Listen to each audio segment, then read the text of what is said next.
We'll begin this story. I'm not going to finish it today, but we'll certainly start it. This is a story that Rabbi shared many times at Fabrengens, and it's as follows. And you'll see the connection to what we're learning, to Chassidus in general, of course, and to yesterday's story, if you recall.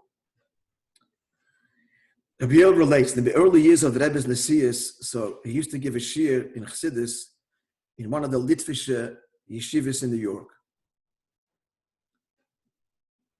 And he developed, he said, a relationship with many of the Bachrim. One of the Bachrim that he became friendly with was considered the Eli of the yeshiva, the best boy in the yeshiva, the genius of the yeshiva. He says, a very talented fellow, and all the other Bachrim held him in the highest esteem. You could see this, how they looked up to this Bachrim. Rabbi El says he never attended the Chassidic shiur because he was busy learning Gemara. But after the shiur, we would talk, and this relationship developed. Now, it wasn't that he was opposed to learning Chassidus. He actually came from a Chassidic background, not Chabad. This is just often the case.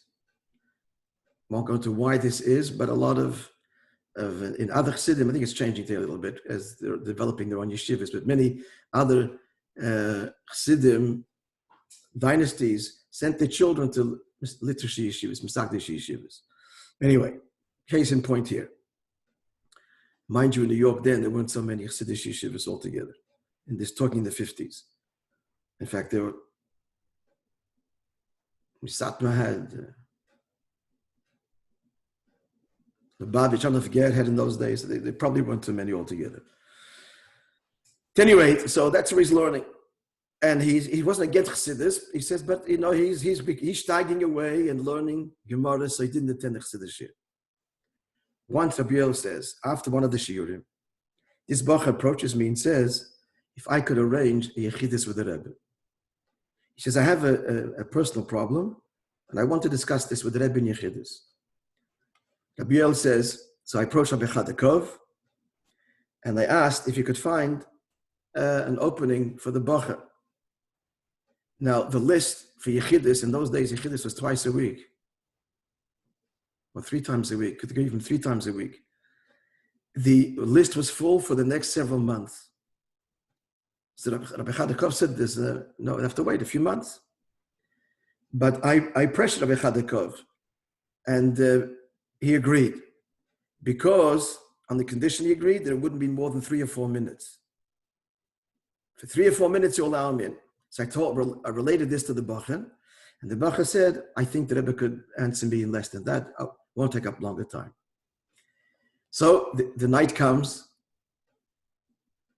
Yechidus night was Tuesday and Thursday and even Wednesday in the early years, if I'm not mistaken. And they would often go till 7 o'clock in the morning, sometimes even later, 4, 5, this was. Anyway, so the Bacher comes. But barely it was an hour in Yechidus. Rabbi Yosef Chadakov was furious at me. He said, but what can I do? This was not in my control. So I'm there. Rabbi was waiting. When the Bacher comes out of Yechidus, he says to me one thing. You will not see me walk over the threshold of 770 again. I'm not coming back. I was shocked to hear this. And I said, what's such a terrible thing that the Rebbe said to you? Maybe I can explain it, Rabbi is saying to him. He says, no. He says, no. The Rebbe said to me things that are logical, but I just can't come back here. Okay? 15 years later, so now I guess it's the late 60s. I'm walking down on a, doesn't say where, okay, in Kingston Avenue. I'm sorry, in Crown Heights. And I see someone's calling me by my name. I hear, and it's this Bacher. He subsequently married, as you will hear, and so on. And he begins to tell me what happened in that Yechidus and what happened to him from that time forward. As I mentioned, this Bacher grew up in a Chassidic home, not a Chabad home. a home that was suffused with a Chassidic atmosphere. But when he came to the Litvish Yeshiva, he changed completely. He kind of lost the Chassidic, in Yiddish, in Hebrew it's called lachluchis, and lachluchis means moistness. What's another, I don't know, another word could be for that. Certainly warmth, but in the idea of lachluchis means if something is moist, things can attach themselves, become attached to things. An attachment, maybe it also implies like a living thing that's moist, grows, I don't know, but that's the term that's used. Just growing up, this moistness, he lost it. Became dry, in other words, lacking, right? And instead, in the Litvish Yeshiva became, his whole objective was to become a godel, a great one in Torah, which, as we all know, that's the motivation. By and large, I hope it's changing. But in Litvish Yeshiva is to become a godel. I think I told you this, and you can see this on the internet. I just saw it recently again.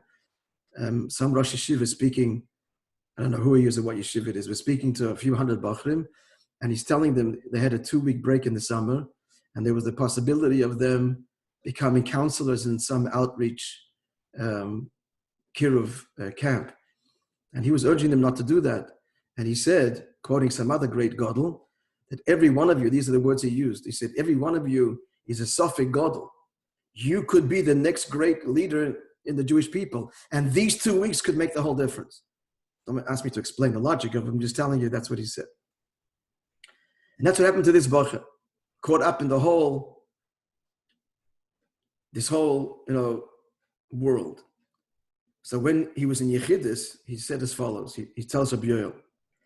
So I told the Rebbe my problem. Now Rabbi Yoel says he doesn't know what it is. He didn't tell us to Rabbi Yoel. He didn't share what the problem was. But the Rebbe said to me these words, the following, says the Bacher, that according to your level and your talent, in order to solve your problem, you have to learn Chassidus a few hours every day. And Rebbe started to elaborate on the importance of learning Chassidus. And he told me that without learning Chassidus, it's possible that one's learning can be not at all, you have to hear this, friends, till the end of this, not at all for a connection to Hashem, but for personal agenda, for glory, to be a godel, and so on, for kavod. And Rebbe said such learning can't endure. If something will happen that will somehow prevent this agenda from being realized, then the whole enthusiasm to learning will go with it. The whole chayis and the whole will also stop. And if the chayis, the energy and the enthusiasm and the motive stops, then the learning will also stop. And the Rebbe told me, without learning Chassidus, it's very difficult to come to this level to learn Torah Lishma, which means for its sake, without pniyas, without personal agenda and bias. It's very easy without Chassidus to forget the giver of Torah and the whole purpose of learning. And the Rebbe even described, this is actually new, I've never heard this before till I heard this from Rabbi Yoel. It's a story he used to tell often by the Fabrengens. He said, the Rebbe told him, what does it mean Lishma? What does it mean learning Torah for its own sake? Just to mention to you, the Gemara says that someone who learns Torah for its own sake, Torah is Samachayim, the elixir of life. If you learn Torah, God forbid, not for its own sake, it's Samamavis, it's an elixir of poison. That's from the Gemara. Now the Rebbe says, what's learning Lishma? We don't just mean learning Stam without personal agenda. It goes beyond that. But in the world of holiness itself, Lishma is something else. Namely, not even you're learning to know how to behave as a Jew. No, that's not Lishma either. It's also an agenda. I'm learning because I want to know what to do. Or even learning because I want to be bound up with Hashem. I want to be close to God. It's also an agenda. It's just very high levels. It's also not Lishma. But rather, as he says in Tanya, that gives a mashal in a moment, learning Lishma is because the Eibishter and Torah are all one. Now, where is the distinction between that and wanting to be close to God? Listen, friends. The Rebbe explained this, the Bach is telling Rabbi Yoel, with the illustration. A child that didn't see his father for a long time, and all of a sudden he sees him, he meets him. And when he cries, Abba, Tate, Father, and runs to him and embraces him, this transcends any self completely. It's not in order to get something from the Father, not to fulfill Kibud Av, and not even because I want to be close to Father. It's because Father. It's pure Tate. And the Rebbe concluded, we'll conclude this part of the story now. It's getting late. Likewise, the Rebbe says with Torah study, a Yid sees in Torah the Eibishter himself. And the Rebbe said to him, a Yid wants to meet Hashem and to hug him. So he grabs the Gemara and he learns. Because he wants to grab the Eibishter with this pure simplicity of the child. That's Torah Lishma. And the Rebbe turned to me, says the Bacher, and he's married now, and he said, did you ever see a Yid learning like this? And the Bacher responded with Chassidus, yes. And the Rebbe said, yes, I've seen such a Yid. Now we'll continue our story on Monday. So why won't he come back? Why won't he come back to 770 after this? And the rest of the story, which is very beautiful. All right, so it's a sequel, it's a cliffhanger. It's a long time to wait. It's a long time to wait. But so far we have enough to think about just in this story. It's this part of the story. Agreed? Yeah.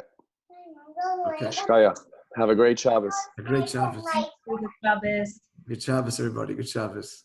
Thank you. Good Shabbos. Good Shabbos. Right. Rabbi. Yeah. Okay.